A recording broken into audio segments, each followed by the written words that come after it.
नमस्कार, आप देख रहे हैं इंडिया टीवी। आपके साथ मैं हूं मीनाक्षी जोशी। सुबह के 10 बज गए हैं, वक्त हो गया है दमदार 10 का। आज सबसे पहले बात होने जा रही है राम मंदिर में चढ़ावा चोरी की जांच की। ये कहां तक पहुंची, उसकी डिटेल आपके सामने होगी। आज एसआईटी किस किस से पूछताछ कर सकती है वो भी आपको बताऊंगी, लेकिन सबसे पहले बात योगी आदित्यनाथ के अयोध्या दौरे की। आज उत्तर प्रदेश के मुख्यमंत्री योगी आदित्यनाथ राम नगरी अयोध्या का दौरा करेंगे। योगी पहले हनुमानगढ़ी जाएंगे और फिर राम मंदिर में दर्शन पूजन का कार्यक्रम है। लेकिन खास बात यह है कि राम जन्मभूमि तीर्थ क्षेत्र के महासचिव चंपत राय सीएम योगी आदित्यनाथ के कार्यक्रम से दूर रहेंगे। यानी कि आज चंपत राय योगी आदित्यनाथ के साथ नजर नहीं आएंगे। इसके लिए अयोध्या में डीएम ने बाकायदा नोटिस जारी किया है। आप जानते हैं, इतने समय से योगी आदित्यनाथ लगातार अयोध्या आते रहे हैं और ये पहली बार हुआ है कि जब योगी आदित्यनाथ अयोध्या आ रहे हैं, चंपत राय उनके कार्यक्रम में शामिल नहीं होंगे। चंपत राय ही उनके दर्शन पूजन का सारा इंतजाम देखते थे, लेकिन आज वो ऐसा करते नजर नहीं आएंगे। आपको जानकारी तो है ही, चढ़ावा चोरी केस में एसआईटी का गठन हो गया है, पूछताछ हो रही है। चंपत राय से भी एसआईटी 2 बार पूछताछ कर चुकी है। योगी आदित्यनाथ आज अयोध्या में रहेंगे, तो वहीं चढ़ावा चोरी केस में जांच और तेज हो गई है। एसआईटी की जांच का आज 5वां दिन है। एसआईटी अब तक 40 से ज्यादा लोगों से पूछताछ कर चुकी है। श्री राम जन्मभूमि तीर्थ क्षेत्र ट्रस्ट के महासचिव चंपत राय से 2 बार पूछताछ हो चुकी है। राम मंदिर के व्यवस्थापक गोपाल राव से भी कई राउंड के सवाल जवाब हो चुके हैं। राम मंदिर ट्रस्ट के मेंबर अनिल मिश्रा से भी जल्द पूछताछ होने वाली है। अनिल मिश्रा ही राम मंदिर के फाइनेंस से जुड़े हुए सारे मामले देखते हैं। ऐसे में एसआईटी अब उनसे पूछताछ करेगी और एक एक सवाल का जवाब भी वो मांगेगी। सज्जन जी हमारे साथ स्टूडियो में मौजूद हैं। सज्जन जी, पहली बार है इस एसआईटी के गठन होने के बाद, राम मंदिर में चंदा चोरी की खबर सामने आने के बाद मुख्यमंत्री योगी आदित्यनाथ दौरा करने वाले हैं, लेकिन चंपत राय से उनकी दूरी बनी रहेगी। देखिए, सांकेतिक तौर पे एक बहुत बड़ा बदलाव है, क्योंकि अशोक सिंघल जी के बाद चंपत राय जी वीएचपी के सर्वे सर्वा हुए। उसके बाद देखिए, जब ये तीर्थ क्षेत्र बना, ट्रस्ट बना, चंपत राय जी की भूमिका बहुत केंद्रीय थी, क्योंकि वीएचपी ने ये मूवमेंट लॉन्च किया था, इसलिए इस ट्रस्ट के वो जनरल सेक्रेटरी हैं। और अभी तक जितनी बार भी बड़े बड़े डिग्नेटरीज आते थे, चाहे विदेश के भी लोग आए, कोई भी आए, चंपत राय जी उनका स्वागत करते थे, लीड करते थे। तो इस दौर में उनको साइडलाइन करना, जो कहा गया है कि वो अपने किसी नॉमिनी को भेजें, ये क्लियरली दर्शाता है कि जो जांच में दायरे में जो लोग हैं वो चंपत राय जी से बहुत नजदीक से जुड़े। हालांकि चंपत राय जी व्यक्तिगत तौर पे बहुत पुराने स्वयंसेवक हैं, उनके बारे में इस तरह की सोच करना बहुत ही मुश्किल है। लेकिन यहां पे ऐसा लग रहा है कि अभी योगी आदित्यनाथ कतई ये नहीं चाहते हैं कि जो लोग जांच के दायरे से जुड़े हैं, जिनकी नजदीकी चंपत राय जी से हो, मुलाकात के बहाने कुछ और भी कयास अपोजिशन को या किसी को भी उस पर एक संदेह करने का मौका मिले। अब देखिए, संदेह का मौका मिले ना मिले, अखिलेश यादव को राजनीति करने का मौका तो पूरा मिल रहा है। प्रोफेसर चंद्रचूड़ जी भी हमारे साथ है। अखिलेश यादव क्या कह रहे हैं? देखिए, एक एसआईटी किसी की रिकॉर्ड तोड़ अयोध्या यात्राओं की पड़ताल के लिए भी बननी चाहिए। योगी आदित्यनाथ पर वो तंज कस रहे हैं। अखिलेश जी को तंज करना ही है और वो करेंगे ही, पर अगर कोई मुख्यमंत्री बार बार अयोध्या जा रहे हैं तो इसमें क्या बुरा है? अखिलेश जी भी जा सकते हैं। अखिलेश भी जा सकते हैं। अखिलेश तो अयोध्या छोड़िए, नोएडा आने में ही उनकी समस्या होती थी। तो उन चीज़ों पर गौर करना जरूरी नहीं है। ये तय है और ये बिल्कुल स्पष्ट है कि योगी जी जो हैं वो हिंदुत्व के मैस्कॉट तो हैं, इसमें कोई छिपा हुआ तो है नहीं। और हिंदुत्व, विकासवाद, एक पारदर्शी प्रशासन, ये सब, और जिस प्रकार से, जिस गति से उत्तर प्रदेश का विकास हुआ है, ये सब समायोजित तथ्य हैं। तो अगर वो वहां जा रहे हैं तो उस पर जाने में उन्होंने कोई छिपा के कोई चीज बंद करके तो काम किया नहीं है। रह गया सवाल जो हुआ है वहां, जो आरोप हैं, ये दुखद आरोप हैं, ये दुखद स्थिति है और आरोप हैं। अब उन आरोपों की जांच होगी, उसके बाद ही कुछ हो सकता है, और वो जांच हो रहा है। और जैसा तय है कि योगी जी ने ये कहा है कि भाई ये एसआईटी जो है त्वरित कार्रवाई हो, त्वरित जांच हो, वो चल रहा है। तो कानून की जो विधि सम्मत प्रक्रिया है, उस विधि सम्मत प्रक्रिया के आधार पर ही काम होगा। थोड़ा धैर्य रखना चाहिए लोगों को। ठीक है। अब जो खबर है वो इस लिहाज से इंटरेस्टिंग है, आरजेडी ने कैसे बदला लिया, ये खबर उस बदले से जुड़ी हुई है। आप लोग इशारा समझ गए हैं और दर्शकों को मैं समझा देती हूँ। झारखंड में बीजेपी ने हारी हुई बाजी जीत ली है। बीजेपी समर्थित परिमल नथवानी ने कांग्रेस के प्रणव झा को हराकर राज्यसभा का चुनाव जीत लिया, जिसके बाद महागठबंधन में मतफुटोवल शुरू हो चुकी है। कांग्रेस और आरजेडी आमने सामने हैं। कांग्रेस पार्टी कह रही है कि आरजेडी जैसे सहयोगियों ने चुनाव में दगा की, इसकी वजह से चुनाव में हार हुई। आरजेडी ने भी पलटवार किया। आरजेडी का कहना है कि कांग्रेस पार्टी अपने विधायकों को संभाल नहीं पाई, कांग्रेस को उनके ही विधायकों ने धोखा दे दिया, जिसकी वजह से कांग्रेस के प्रत्याशी प्रणव झा हार गए। दरअसल झारखंड में राज्यसभा की 2 सीटों के लिए चुनाव हुए और 2 सीटों के लिए मैदान में 3 कैंडिडेट थे, 2 महागठबंधन की ओर से और एक निर्दलीय, जिसे एनडीए का समर्थन हासिल था। महागठबंधन को 2 सीट जीतने के लिए 56 वोट की जरूरत थी और 56 वोट भी थे, लेकिन वोटिंग में खेल पलट गया। महागठबंधन के 5 विधायकों ने दिल की आवाज सुनकर वोटिंग कर दी। जेएमएम के उम्मीदवार को भी जरूरत से 2 ज्यादा वोट मिल गए, 3 वोट रद्द हो गए और नतीजा यह हुआ कि कांग्रेस के प्रणव झा हार गए। निश्चित रूप से बहुत दुखद इसको घटना ही कहेंगे। झारखंड के लोगों को भी शर्मिंदगी उठानी पड़ी है कि झारखंड के विधायक भी बिकने वाले हैं और बिके हैं। भारतीय जनता पार्टी का नैतिक पतन हो गया है। आप जानते हैं, जब महाराष्ट्र में खरीदते हैं, बंगाल में खरीदते हैं, सांसदों को खरीदते हैं, 15-15 करोड़ रुपए की कीमत देके खरीदते हैं, तो यहाँ भी 2-4-5 करोड़ दे दिया हो तो कोई बड़ी बात नहीं। देखिए, अब ये तो अब किसने कितना धोखा दिया है, क्यों दिया है, वो सारी बातों को हम लोग समझेंगे। अब राजेश ठाकुर जो बात कह रहे हैं, राजेश ठाकुर जरा यही बात अपने सहयोगी आरजेडी को भी पूछ ले। नहीं, देखिए, बात सही है कि सबसे पहली बात है कि पहले से लोग कह रहे थे कि परिमल नाथवानी को जब उम्मीदवार बनाया गया बीजेपी समर्थित, तो 4 वोट कम था, तो क्रॉस वोटिंग की संभावना थी, तो होमवर्क होना चाहिए था। अब यहाँ पे देखिए, झारखंड मुक्ति मोर्चा ने उसे 28 की जरूरत थी, लेकिन उसने भी रिस्क नहीं लिया, 2 वोट उसने एक्स्ट्रा डलवाया अपने लिए, 30 वोट डलवाया। रही बात 4 वोटों का, जेएमएम का 4 वोट तो मिल गया इनको, क्योंकि 16 कांग्रेस का और 4 20, लेकिन उसमें 1 रद्द हो गया, अवैध हो गया, तो उन्हीं से मिला इफेक्टिवली। आरजेडी और सीपीआईएमएल, देखिए, वामपंथी पार्टी, विचारधारा केंद्रित पार्टी क्रॉस वोटिंग कर रहे हैं बीजेपी समर्थित उम्मीदवार के लिए। और आरजेडी क्यों नहीं लगी बदला?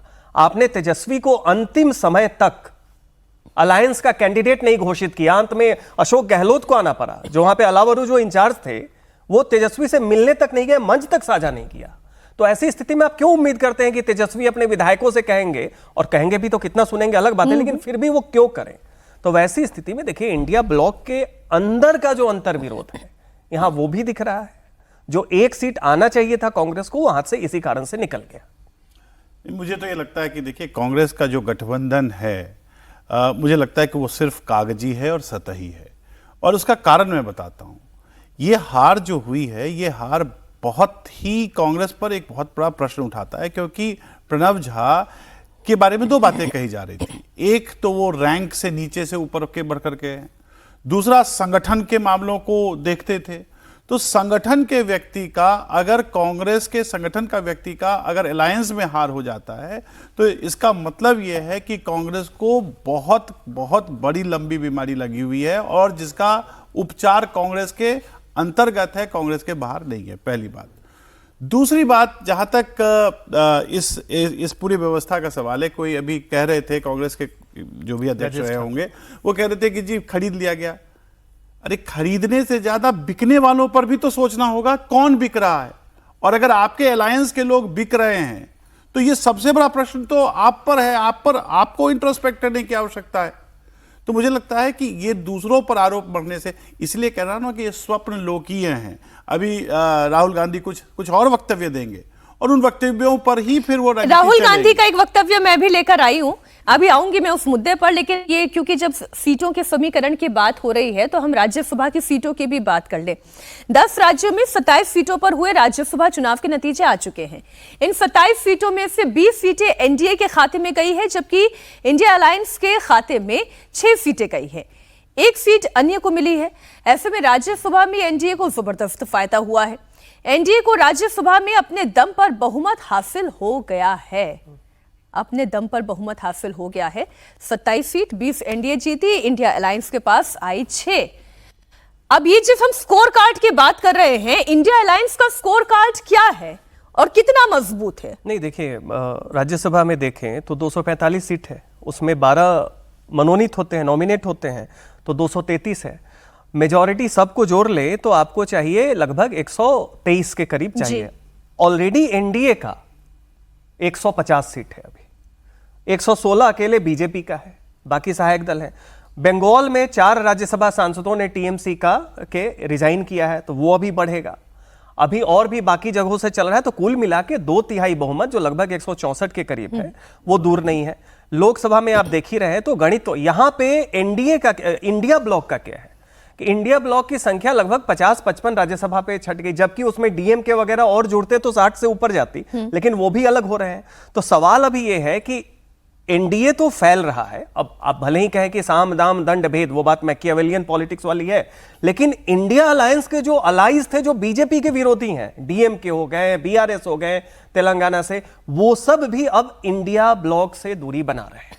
तो वैसी स्थिति में जो राज्यसभा का नया गणित है वो वही दिखा रहा है कि 2/3 बहुमत हासिल करना अब बिल्कुल राज्यसभा में तो आसान हो गया है, लोकसभा में भी आसान हो जाएगा, तो किसी भी बड़े बिल को आप पास कर सकते। कर्नाटक वाली खबर भी मैं दर्शकों तक पहुंचाऊं उससे पहले बीजेपी ने तो डिलिमिटेशन पहले ही कर दिया लग रहा है। बिल्कुल सही है, मतलब और देखिए, अगर जिस मजबूती से और जिस विश्वसनीयता से सरकार काम कर रही है और जिस तरह से सरकार की तरफ लगातार सरकार के सब में सांसदों की संख्या भी बढ़ती जा रही है, जिस भी कारण से बढ़ रहा हो, बढ़ तो रहा है, बिल्कुल, जिस भी कारण से डिसर्शन हो रहा है, तो जहां से लोग छोड़ के जा रहे हैं उनको वहां के संगठन के, वहां के लोगों को देखने की आवश्यकता है कि ऐसा क्यों है। देखिए, मैंने कल भी शो में कहा था कि अगर हम ये समझें कि भारत में एस्पिरेशनल पॉलिटिक्स को बढ़ावा मिल रहा है, अगर हमारे युवा एस्पिरेशनल हो रहे हैं, तो क्या प्रतिनिधियों का एस्पिरेशनल होना ठीक नहीं है? क्या प्रतिनिधि नहीं चाहेंगे? क्या उनकी अकाउंटेबिलिटी नहीं मांगती है कि वो अपने जो इलेक्टोरेट है उसके प्रति जवाबदेह हों? और जवाबदेह कैसे होता है? विकासात्मक कार्यों से होता है, और विकास तब होगा जब आपके हाथ में सत्ता होगी, और सत्ता के साथ तब आएगी जब विचारधारा से कॉम्प्रोमाइज हो जाएगा। नहीं, देखिए, सत्ता में प्रत्यक्ष रूप से आप हो ना हो, परंतु नकारात्मकता की राजनीति करने से विकास का अवरोध होता है। मुझे लगता है सकारात्मक फ्रेम ऑफ माइंड से आप चाहे जिस भी दल में रहें, पर विकास और जो समृद्धि और विकास के लिए आपको सकारात्मक होना आवश्यक। एनडीए की ताकत केवल राज्यसभा में ही नहीं, लोकसभा में भी बढ़ रही है। लोकसभा में एनडीए के पिछले 2 साल में 293 से बढ़कर 324 तक सांसदों की संख्या पहुंच गई। लेकिन राहुल गांधी कह रहे हैं कि 1 साल में मोदी प्रधानमंत्री नहीं रहेंगे। राहुल गांधी अब भी ये दावा कर रहे हैं। अब वो ये कैसे कर रहे हैं ये वो जाने। लेकिन आज राहुल गांधी का जन्मदिन है, आप उन्हें हैप्पी बर्थडे टू यू कह सकते हैं। और आज 56 साल के हो गए हैं, 56वां जन्मदिन वो अपना मना रहे हैं।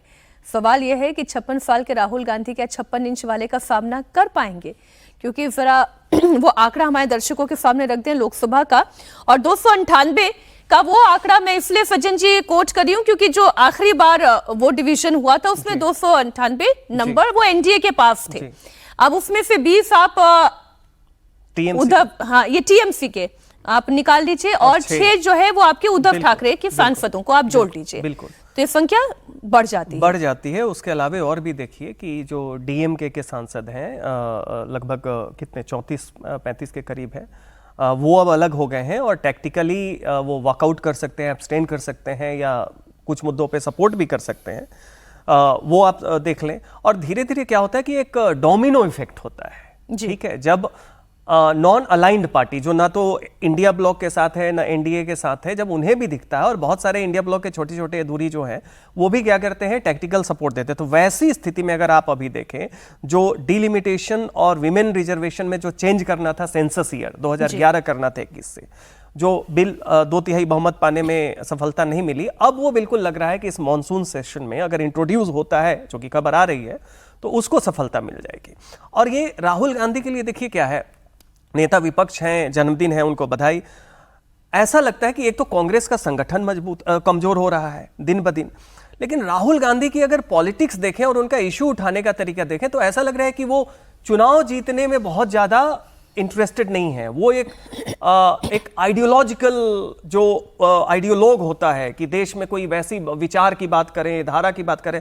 अरे यहाँ ना विचार है ना धारा है। शिवसेना को देखिए, उनका हम लोग बात करेंगे जी। हिंदुत्व से कांग्रेस के पाले में चले गए और बीएमसी इलेक्शन हार गए, तो न तो हिंदुत्व की विचारधारा नहीं तो राजनीति की धारा रही। ऐसे में विचारधारा की बात अगर आपको करनी है तो राजनीति ना करें, क्योंकि राजनीति आइडियोलॉजिकल गेम केवल नहीं है, वो लोगों के मुद्दे से, उनके इश्यूज को उठाने से जुड़ा हुआ चीज है। तो राहुल गांधी के नेतृत्व पे भी ये प्रश्न चिन्ह पैदा करेगा कि उनके रहते हुए, भले ही वो प्रेसिडेंट हो या ना हो, लेकिन शीर्ष सुप्रीम लीडर ये भी हैं कांग्रेस के। वैसी स्थिति में आप देख लीजिए कि क्या हो रहा है। नहीं, ये 56 और 56 वाला तो गजब का कोइंसिडेंस हो गया। कैसे हम नरेंद्र मोदी का सामना करेंगे? अभी जो बात सज्जन जी ने कही, साम दाम दंड भेद, ये सारी राजनीति के टैक्टिक्स जानते हैं और 24/7 365 डेज लगातार पॉलिटिक्स करते हैं, जनता के बीच रहते हैं। देखिए, राहुल गांधी जो पॉलिटिक्स कर रहे हैं उसमें वैसे तो आज उनका जन्मदिन है तो उनको बहुत बहुत बधाई हो, लेकिन जहां तक उनके राजनीति का स्वरूप है या जो राजनीति का कैरेक्टर है, मुझे अभी भी उसमें इमेच्योरिटी ज़्यादा दिखती है। और वो इमेच्योरिटी इसलिए है कि वो किसी भी मुद्दे को कहीं से कुछ उछालकर उससे एक सतही जो ऑप्टिक्स कलेक्ट करने वाली बात होती है, क्योंकि नेता प्रतिपक्ष हैं। राहुल गांधी युवा हैं, पर युवा 56 साल के युवा हैं। हाँ। तो उस अब युवा का भी जो मुझे लगता है कि जो बेस इंडेक्स है उसको थोड़ा सा बढ़ाना पड़ेगा, अगर उनको युवाओं में, हाँ, उनको अगर युवाओं में सम्मिलित करना है। फिर 60 वर्ष के जो लोग हो रहे होंगे उनके लिए भी सीनियर सिटीजनशिप का जो पैमाना है उसको ऊपर करना होगा, तो ये सारी बातें होंगी। लेकिन मतलब सीरियस तौर पर मैं ये कह सकता हूं कि राहुल गांधी स्वप्नलोकीय राजनीति करते हैं। उनको ये लग रहा है नहीं, मुसलमानों के नाम पर 29 वाला प्लान जो राहुल गांधी चलाने की कोशिश कर रहे हैं, क्या वो कामयाब हो पाएगा? बहुत एक संक्षेप में टिप्पणी। मुझे नहीं लगता है। देखिए, ऐसा है कि राजनीति कामयाब तब होती है जब आप जमीन पर होते हैं और जमीन के मुद्दों और जमीन के लोगों से जुड़े होते हैं। सिर्फ तुष्टीकरण की राजनीति से, सिर्फ इससे कि मुसलमान अगर किसी से, व्यक्ति से और किसी संगठन से खफा है तो उसको अपने, आप ये समझ के, इसको भी समझ के चलना होगा कि भाई हिंदुओं का भी तो एक मेजॉरिटी वर्ग है और हिंदुओं की संख्या बहुतायत है। और उसमें देखिए कि उससे और क्या होगा, क्षेत्रीय दल जो इंडिया ब्लॉक के हैं उनकी चिंता बढ़ेगी, क्योंकि मुस्लिम वोट पे दोनों पक्ष अपना जोड़ देते हैं। तो ये राहुल गांधी जो मुस्लिम पक्ष को चाह रहे हैं और उसके लिए क्षेत्रीय पार्टियों को कमजोर होने में उनको जो खुशी मिल रही है, से राजनीति वो बहुत ही मुश्किल वाली बात है, अंतर्विरोध को बढ़ाएगा। महाराष्ट्र की सियासत में बगावत का चैप्टर 2 ओपन हो चुका है। शक्ति प्रदर्शन का दौर शुरू हो गया है। आज शिंदे सेना और उद्धव सेना दोनों ही पावर शो करने वाले हैं। आज शिवसेना का 60वां स्थापना दिवस है। शिवसेना के दोनों गुट अलग अलग स्थापना दिवस मना रहे हैं।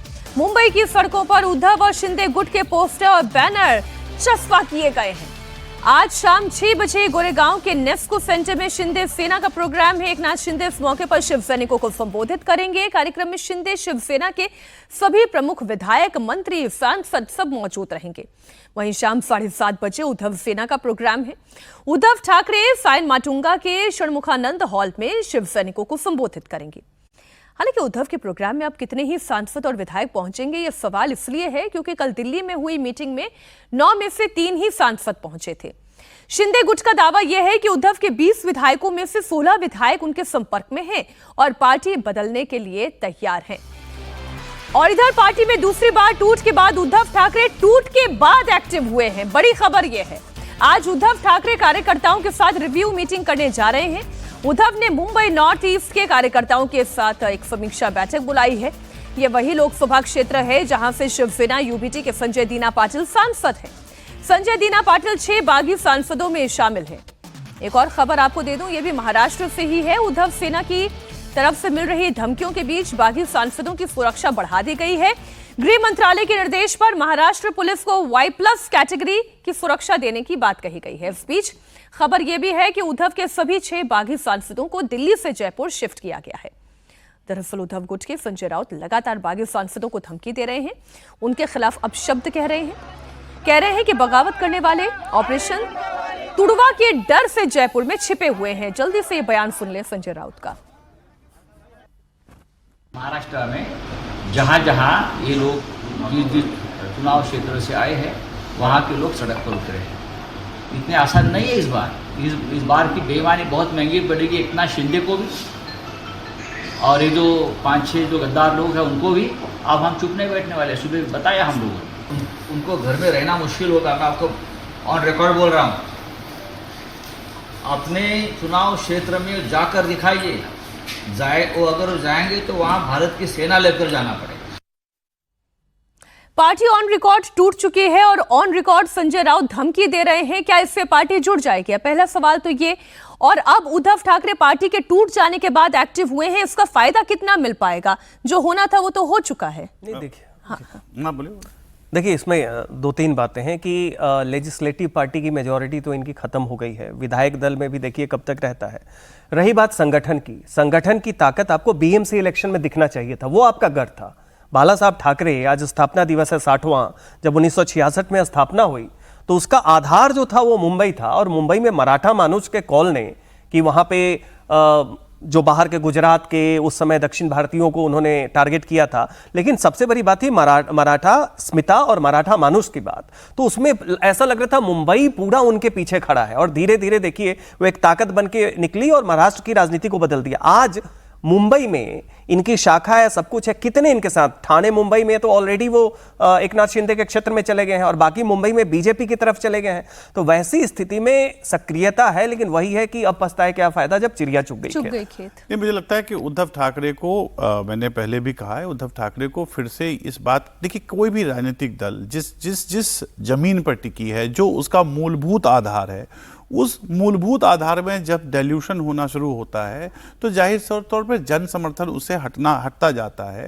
कांग्रेस के साथ शिवसेना का आना इस बात में ही यही अंतर्विरोध को सबसे ज्यादा स्थापित करता है, क्योंकि कांग्रेस के विरोध और कांग्रेस के भ्रष्टाचार और कांग्रेस की तानाशाही और कांग्रेस की तुष्टीकरण के खिलाफ शिवसेना की स्थापना हुई थी। वो मराठा मानुष और मराठी अस्मिता का भी प्रश्न था, लेकिन ये भी एक बहुत बड़ी बात थी। आज डर ये लग रहा है, जैसा कि बागी सांसदों की तरफ से खबर आ रही है, कि शायद उद्धव ठाकरे कांग्रेस में मिलने जा रहे हैं या कांग्रेस में उनका विलय होने वाला है। अगर इस प्रकार की बातें आ रही हैं तो मुझे लगता है कि एक बार उद्धव को फिर से सोचना चाहिए था, उद्धव ठाकरे जी को। आपने जो अभी बात कही वो तो सलाह एनसीपी को दे रहे थे, अब ये सलाह मानने की नौबत उनकी आ जाती है, तब तो पार्टी और उनका अस्तित्व दोनों ही पूरा खत्म हो जाएगा। सब कुछ खबरें इंटरनेशनल जगत से। अमेरिका और ईरान के बीच जंग खत्म करने के लिए अंतरिम समझौते पर दस्तखत हो गए हैं। अमेरिका और ईरान के बीच युद्ध विराम समझौते पर हस्ताक्षर होने के बाद दोनों देशों के बीच पहली औपचारिक बातचीत आज स्विट्जरलैंड में होगी। लेकिन इस सब के बीच नेतन्याहू की सनक ट्रंप के लिए मुसीबत बढ़ा रही है। पीस डील के बावजूद इजराइल के लेबनान पर हमले रुक नहीं रहे। साउथ लेबनान में इजरायली फोर्स ने भीषण बमबारी की, मिसाइल हमला बोला। इजरायली सेना पर हिजबुल्लाह की फोर्स भी पलटवार कर रही है। आपको बता दें कि पीस डील में हर फ्रंट पर जंग रोकने की बात है। ईरान भी बार बार इजराइल के लेबनान पर हमलों का मुद्दा उठाता रहा है। ऐसे में नेतन्याहू अगर नहीं रुकते हैं तो अमेरिका ईरान के बीच समझौते में दरार तय मानी जा रही है। इजराइल ने पहले भी कहा था कि इस पीस डील से इजराइल को कोई लेना देना नहीं है। इधर जेडी वेंस का पारा गर्म है। नेतन्याहू का ये कोई यू टर्न नहीं है ना प्रोफेसर साहब, ये इजराइल का कोई यू टर्न नहीं है। नेतन्याहू ने पहले भी बोला था ये हमारे अस्तित्व का संकट है और लेबनान में हम हमला जारी इसलिए रखेंगे क्योंकि हमारी लड़ाई हिजबुल्लाह के खिलाफ है और हिजबुल्लाह ईरान से समर्थित है। बिल्कुल। तो यही बात यही हुई ना कि जो पीस डील हुआ, जैसा कल आपने देखा भी, तो वो वही हुआ जहां वर्साई में जिसके इस पर हस्ताक्षर हुए, वहां एक समय में जर्मनी पर को कसने पर शिकंजा कसा गया था। तो एक तरीके से देखिए तो ईरान को तो रिवॉर्ड किया गया, क्योंकि ईरान में अब जो रिकंस्ट्रक्शन होगा, रीडेवलपमेंट होगा, वो भी अमेरिका ही करेगा। 300 बिलियन का डॉलर के मदद भी मिलेंगे। उसके अलावा आप देखिए जो रेजीम है वो रह गया। और जब ये युद्ध शुरू हुआ था तो इजराइल की सबसे बड़ी मांग यही थी कि इस रेजीम को हटा दिया जाए। तो इजराइल में को नाखुश होने का कारण भी है। और मुझे लगता है कहीं छिपे रूप से, सज्जन जी ज़्यादा बेहतर बता पाएंगे, कहीं अप्रत्यक्ष रूप से कहीं ये भी कोशिश हो सकती है अमेरिका में, और खास करके ट्रंप के जो ज़्यादा समर्थक हैं, मुझे लगता है कि वो यहूदीवादी राजनीति जो अमेरिका में चलती है उसको डाइल्यूट करने के लिए भी ये किया जा सकता है, ताकि इजराइल कहीं ना कहीं इस मामले में थोड़ा अलग थलग पड़े। क्योंकि इजराइल अगर थोड़ा अलग थलग पड़ता है तो अरब विश्व में खास करके जो तेल की राजनीति होती है उसमें अमेरिकी प्रभाव शायद संभवतः बढ़ सकता है। मुझे लगता है इन सारे चीजों को जोड़कर वो जो व्हाइट कैथोलिक डोमिनेंस की बात कर रहे हैं उस विषय को भी साथ में लेते हुए सज्जन जी, फिर तो ये युद्ध रुका ही नहीं है। नहीं, युद्ध कैसे रुक जाएगा? आप देखिए, इसमें युद्ध की शुरुआत इजराइल और अमेरिका ने की। उस समय उनके ऑब्जेक्टिव एक थे कि ईरान में रिजीम चेंज करना, उसके बैलिस्टिक मिसाइल्स की पूरी स्टॉक पाइल को डिस्ट्रॉय करना और रिच्ड यूरेनियम की कभी वो न्यूक्लियर ये वेपन ना इसमें तो अभी और 60 दिन का डायलॉग है। 60 दिन के बाद ये है कि इसके बाद अब बात होगी, उस पर कुछ तय नहीं। ये तो कोई वेरिफिकेशन रेजिम नहीं है। बिल्कुल। तो वैसी स्थिति में देखिए, यू टर्न अमेरिका ने लिया, ना तो रिजीम चेंज हुआ, ना तो आपने बैलिस्टिक मिसाइल की बात की। जहां तक न्यूक्लियर इसकी बात है, वो पहले से एनपीटी का सिग्नेटरी, ओपनली तो ईरान ने कभी नहीं कहा कि वो डिफाई करेगा, बनाएगा। इंस्पेक्शन की बात है, तो यू टर्न अमेरिका का है। इजराइल का देखिए अभी क्या है, ये बात केवल ये नहीं कि इजराइल को आपने ठंडे बस्ते में डाल दिया और बिट्रे कर दिया। वहां पे अभी इजराइल में जो आ रही है, नेतन्याहू के कैबिनेट के लोगों ने कहा कि जो ट्रंप और जेडी वैंस है वो मॉडर्न चैम्बरलेन है। चैम्बरलेन कौन थे? ब्रिटेन के वो प्रधानमंत्री जो हिटलर के सामने समझौता करके घुटने टेक दिए थे, यानी एंटी यहूदी। बिल्कुल। और एंटी यहूदी, तो ये बात आ रही, इनकी अभी नई बायोग्राफी फिर से आई है मंगलवार को, कम्युनियन करके, पहले हिलीबिली आई थी, उसमें उन्होंने लिखा है खुल के।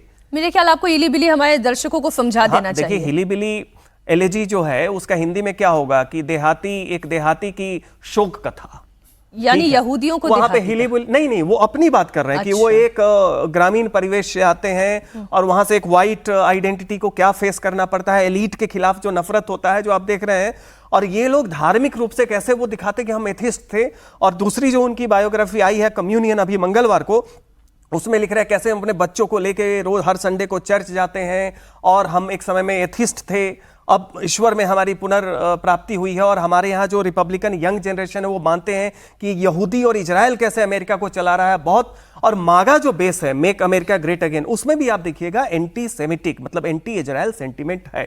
और जेडी वांस उसके पोस्टर बॉय हैं। तो अभी आप देखें, इजराइल के अंदर में भी और अमेरिका के यहूदियों में भी ये बात आ रहा है कि धीरे धीरे आपने इजराइल और जो मुस्लिम देश हैं उनको बराबरी पे ही नहीं लाया, मुस्लिम देशों को थोड़ा इस डील के बाद तरजीह दे दिया। ये इजराइल के लिए हिस्टोरिक बिट्रेयल है। ये आपने जेडी वेंस का नाम लिया, इजराइल की तरफ से लेबनान पर हमले नहीं रुके तो नेतन्याहू की कैबिनेट के मेंबर्स पीस डील पर सवाल उठा रहे हैं।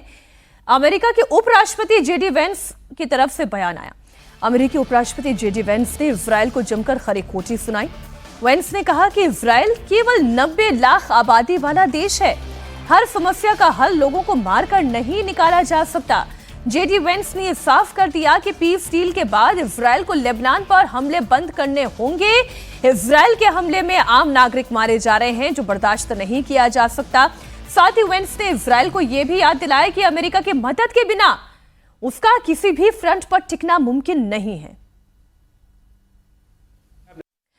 अमेरिका जो आईना दिखाने की इजराइल को कोशिश कर रहा है, ठीक वैसे ही इजराइल भी अमेरिका को आईना दिखाने की कोशिश कर रहा है। प्रोफेसर साहब, वो ये बता रहा है कि आज आपके पास वो ताकत है, वो परमाणु क्षमता है, वो आपके पास टेक्नोलॉजी है, वो कहां से आई, किसका ब्रेन था, ये जेडी वेंस क्यों कर रहे हैं? देखिए, ये स्पष्टता ये दिखाता है और ये बात पहले से भी कही जा रही है कि जो डोमेस्टिक पॉलिटिक्स होता है, जो घरेलू राजनीतिक व्यवस्था होती है, उसमें भी अंतर्राष्ट्रीय जो प्रकरण हो रहे हैं उसका एक प्रभाव होता है। और जो डोमेस्टिक पॉलिटिक्स डेमोक्रेसी में है उसको उससे बचना भी पड़ता है और उसको उस दबाव को झेलना भी पड़ता है। स्पष्टता बात यह है कि अमेरिका युद्ध में जाने के बाद कहीं ना कहीं जो अमेरिकी पब्लिक ओपिनियन है उसमें ट्रंप की लोकप्रियता घटती जा रही है।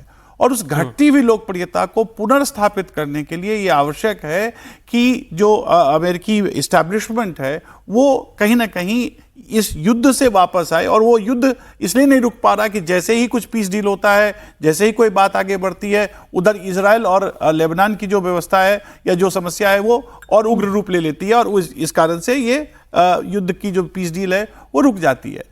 अब होता इसमें यह है कि ईरान को इसके जितना नुकसान होना है हो चुका है, ईरान पर कोई इसका बहुत प्रभाव नहीं पड़ रहा है, लेकिन अमेरिका पर इसका और अमेरिकी अर्थव्यवस्था पर इसका प्रभाव ज्यादा पड़ता जा रहा है।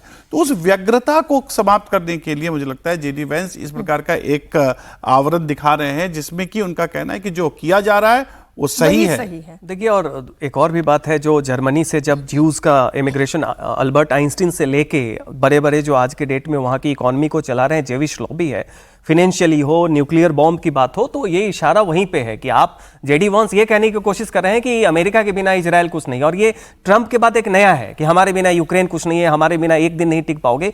ये लैंग्वेज आप इजराइल के बारे में नहीं कह सकते, क्योंकि इजराइल एक देश ही बना है उन कैपेबल जेविश जो लॉबी है उनके द्वारा, और उनका पूरा सपोर्ट है। तो इस तरीके से आप इतने हल्के में इजराइल को कर दें, ये दिखाता है कि मागा बेस जिसको ये रिप्रेजेंट कर रहे हैं, नई जनरेशन ट्रंप के बाद जेडी वांस अपनी डोमेस्टिक कॉन्स्टिट्यूएंसी को एड्रेस कर रहे हैं, तो ये भी है कि वहां पे टेड क्रूज से लेकर रिपब्लिकन जेविश लॉबी भी काफी स्ट्रांग है। वैसे स्थिति में ये कहना है कि अमेरिका इजराइल को कुछ ओ नहीं करता है, आपकी पूरी की पूरी मिडिल ईस्ट जो है वो इजराइल को पिविटल रोल देके बना है। अचानक से आपने क्या किया है कि इजराइल के दुश्मन देशों को तरजीह ज्यादा दे रहे हैं। तो बात तो ठीक है। और अच्छा, मिडिल ईस्ट की जंग आप कहें खत्म हो गई है, हॉर्मूज के लेवल पे आप कह सकते हैं, लेकिन वहीं अगर आप लेबनान के फ्रंट पे कहेंगे तो ये जंग जारी है। रूस और यूक्रेन के बीच युद्ध और तेज हो रहा है। यूक्रेन ने रूस पर अब तक का सबसे बड़ा ड्रोन अटैक किया। यूक्रेन ने एक साथ 1000 से ज्यादा ड्रोन से रूस की राजधानी मॉस्को समेत दूसरे शहरों को निशाना बनाया। रूस के शहरों में भयंकर तबाही है। मॉस्को में यूक्रेन के ड्रोन्स ने सरकारी ऑयल रिफाइनरी पर ताबड़तोड़ हमले किए। रशिया की रिफाइनरी में भयंकर आग लग गई। ऑयल रिफाइनरी पूरे मॉस्को रीजन को तेल की सप्लाई करती है। अब रशिया का दावा यह है कि उसके एयर डिफेंस सिस्टम ने यूक्रेन के 500 से ज्यादा ड्रोन के हमले रोक दिए। यूक्रेन के राष्ट्रपति ज़ेलेंस्की ये साफ कह रहे हैं कि अगर यूक्रेन जलेगा तो रूस भी जलेगा। ज़ेलेंस्की का ये मैसेज पुतिन के लिए है। यूक्रेन के हमले के बाद रशिया ने भी ड्रोन और बैलिस्टिक मिसाइलों से जवाबी हमला किया है।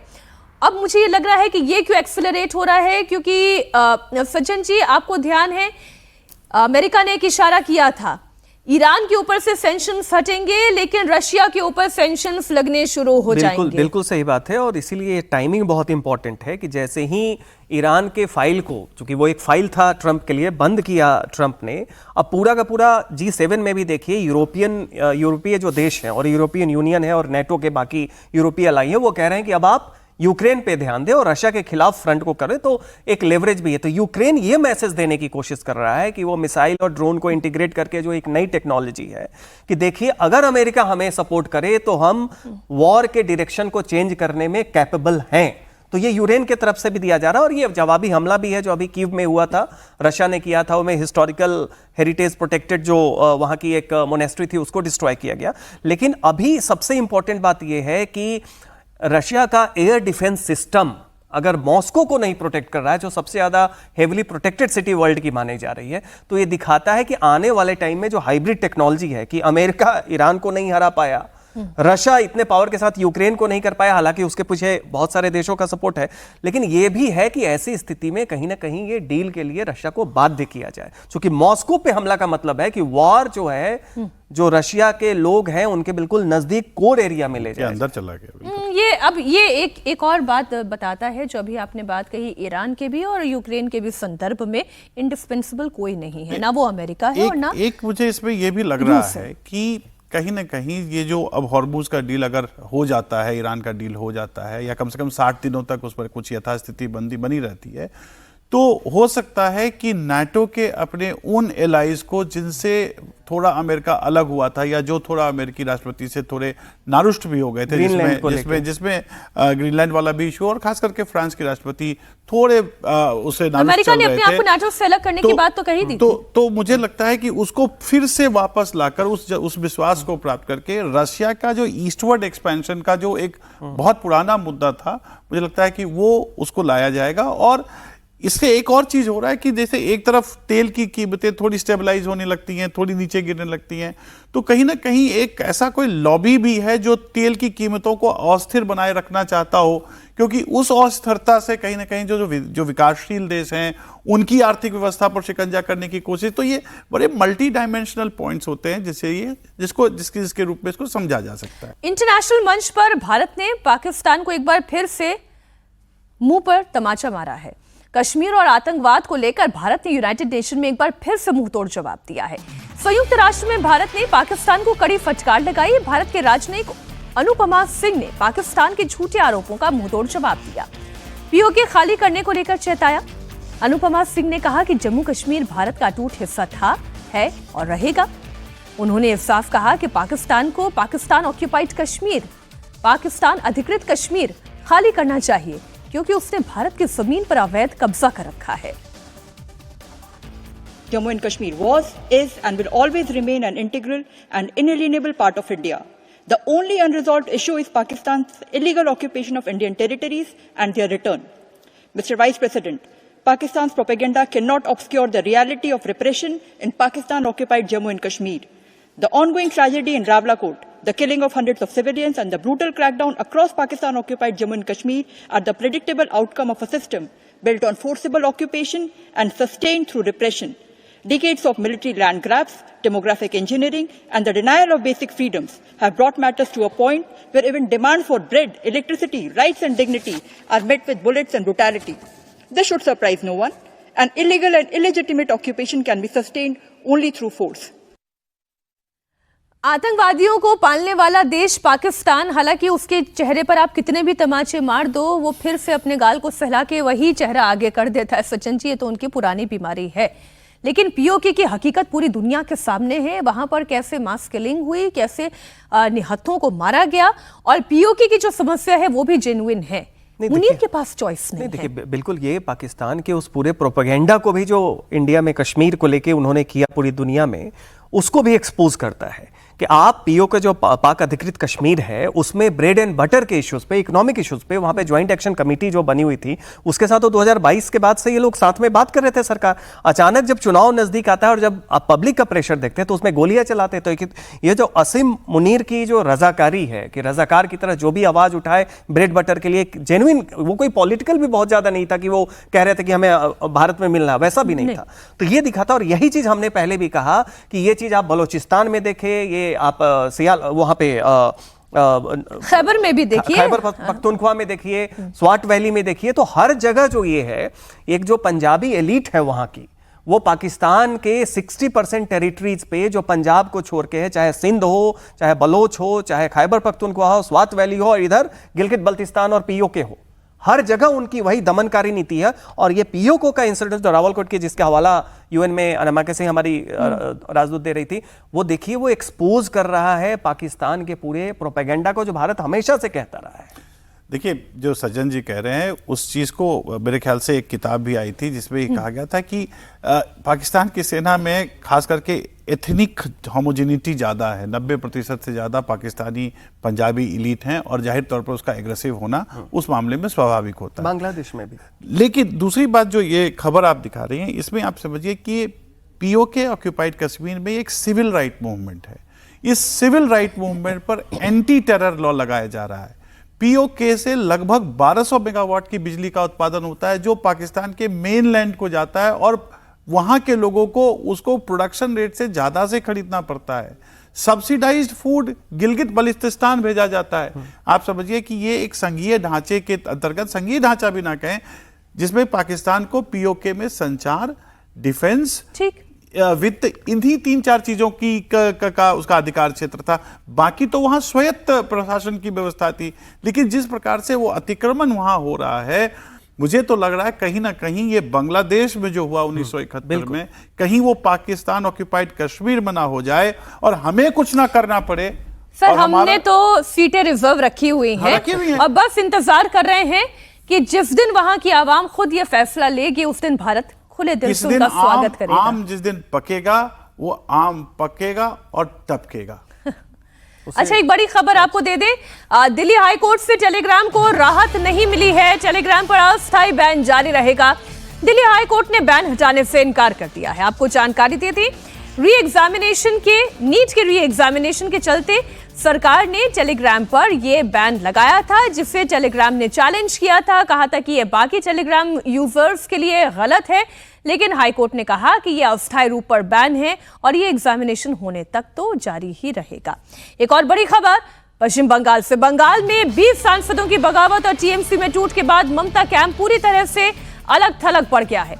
खबर है कि आज ममता कैंप की शिकायत पर लोकसभा अध्यक्ष सुनवाई करेंगे। आज लोकसभा स्पीकर ने अभिषेक बैनर्जी को दिल्ली तलब किया है। अभिषेक बैनर्जी आज शाम 5 बजे दिल्ली में लोकसभा अध्यक्ष ओम बिरला से मुलाकात करेंगे। ओम बिरला से मिलकर बागी सांसदों को लेकर टीएमसी का पक्ष रखेंगे। अभिषेक बैनर्जी ने 10 जून को स्पीकर से मिलने का समय मांगा था। इसके बाद बुधवार की शाम अभिषेक बैनर्जी को स्पीकर ऑफिस से ईमेल भेजा गया और अब आज शाम को मुलाकात का वक्त तय हो गया है। अब ये सज्जन जी, जिन टीएमसी नेताओं को रोज अंडे पड़ रहे हैं वो तो अब जानते हैं कि ममता बनर्जी के अलावा उनका और कोई खैर ख्वाह नहीं है। अब व्यावहारिक तौर पे टीएमसी बहुत पहले से हम लोग कह रहे हैं कि वो खत्म हो रही है धीरे धीरे, हमें उसकी ऑबिचुअरी लिख देनी चाहिए बंगाल के मिजाज को समझते हुए। वैसे ममता बनर्जी काफी जुझारू नेता अभिषेक बैनर्जी क्या कर पाएंगे? यहाँ पे देखिए उनके पास तो व्यवहारिक तौर पे तो एक कानूनी जो है, जो अनुच्छेद 10 में जो प्रावधान है पार्टी के मर्जर का, जो गुट टूटे और जो सुभाष देसाई 2023 में सुप्रीम कोर्ट ने क्लियर भी किया, उसमें यह है कि ये केवल लेजिस्लेटिव पार्टी के 2/3 का डिफेक्शन वो एक अनिवार्य शर्त है, लेकिन वो संपूर्ण शर्त नहीं है। वो पार्टी का मर्जर होना चाहिए। पार्टी का मतलब होता है president, general secretary, secretary, joint secretary, बाकी ट्रेजरर हैं। तो ये एक कानूनी आधार उनके पास बचा हुआ है, जिसके आधार पे ये पहले से कहे तो वो जाके वही कहेंगे कि साहब देखिए ये तो केवल संसदीय दल के लोग हैं, लेकिन हमारी ऑर्गेनाइजेशन जो है टीएमसी पार्टी वो अभी भी हमारे साथ है, तो इनका डिफेक्शन जो है अवैध माना जाए। वो यही कहेंगे। यहाँ पे स्पीकर को यह अधिकार है कि वो फैसला दे, उनका फैसला संसद में अंतिम होगा, उससे बाद में आप कोर्ट में जरूर चैलेंज कर सकते हैं। नहीं, सज्जन जी जो कह रहे हैं वो बात सही है, लेकिन ये भी समझना जरूरी है कि जब से 10वीं अनुसूची में ये जो एंटी डिफेक्शन लॉ आया तब से लेकर आज तक या तो डिफेक्शन और या मर्जर वो दरअसल संसद के अंतर्गत और संसदीय जो दल है उसके फैसले पे हुआ। तो कन्वेंशनैलिटी उसके पक्ष में है जो किया जा रहा है। लेकिन संजय जी जो कह रहे हैं वो भी बात सही माना जाना चाहिए, क्योंकि एक दल है और दल में उसका संसदीय जो भाग है वो एक भाग है। सिर्फ एक भाग के चले जाने से क्या उसको पूर्ण माना जाना चाहिए? उसके पीछे में काफी तर्क वितर्क है। मतलब लोग कह सकते हैं कि भाई जनता की मुहर तो उनके पास है, जनता की लेजिटिमेसी उनके पास है, तो ये मामला उस रूप में उछाला जा सकता है। लेकिन मुझे लगता है उससे ज्यादा महत्वपूर्ण ये है कि ये लगभग 600-650 करोड़ की जो संपत्ति टीएमसी के पास है, जो टीएमसी ने डिक्लेयर किया है, उसको बचाने की कवायद कहीं ना कहीं होगी, क्योंकि ट्रेजरर को हटा दिया गया था। ये 5 जून को ये टीएमसी का कहना है कि अब ट्रेजरर को हटा दिया गया है। बैंक के खाते में उस अमाउंट को फ्रीज करने के लिए भी उस पर लड़ाई चल रही है। तो ये दरअसल संपत्ति के बंटवारे से और ये खबर चलेगी। आरोप विश्वास ट्रेजरर ने बैंक को ये लेटर लिखा कि जो पैसे को फ्रीज कर दिया जाए, क्योंकि हमारे पार्टी में उठापटक चल रही है। तो अभी पार्टी के अंदर संसदीय दल में और संसदीय दल के बाहर दोनों जगह इस प्रकार का गतिरोध बना हुआ है और हमारी नजर इस पर बनी हुई है।